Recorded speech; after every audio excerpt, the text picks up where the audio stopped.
Salaar movie చూసారా? చూసానండి. ఎలా ఉంది? సూపర్ ఉందండి అసలు మూవీ అయితే. అంటే ఎక్స్పెక్టేషన్స్ దగ్గర రీచ్ అయిందంటారా? ఎంత ఎక్స్పెక్ట్ చేసామో దానికంటే ఎక్కువే ఉందంట. అంటే ప్రభాస్ గారు కంబ్యాక్ ఇచ్చారనుకోవచ్చు ఈ మూవీతో. అనుకోవచ్చండి. కంటిన్యూస్ గా ఈ మధ్య ఫ్లాప్ అవుతున్నాయి కదా, సో మేబీ మూవీ హిట్ అయ్యింది. అంటే ప్రశాంత్ నీల్ గారి మార్క్ ఏమైనా కనపడిందా మూవీలో?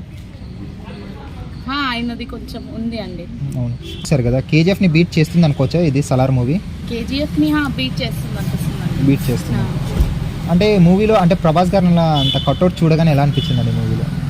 ప్రభాస్ కట్అవుట్ నార్మల్ గానే బాగుంటుందండి. ఇంకా మూవీలో ఇంకా కొంచెం పిక్చరైజేషన్ అంతా బాగుంది. So okay. పృథ్వీరాజ్ గారి యాక్టింగ్ ఎలా అనిపించింది?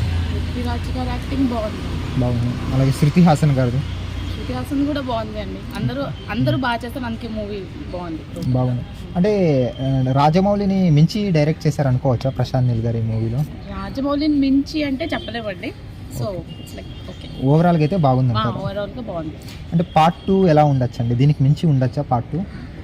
ఎక్స్పెక్టేషన్స్ ఎప్పుడు పార్ట్ 2 కి ఎక్కువ ఉంటాయి కదా, సో మేబీ అంత ఉండదేమో. ఫైనల్ గా రేటింగ్ 5 కి ఎంత ఇస్తారు? 4.5. థ్యాంక్స్ అండి. Thank you. ఇంకొకటి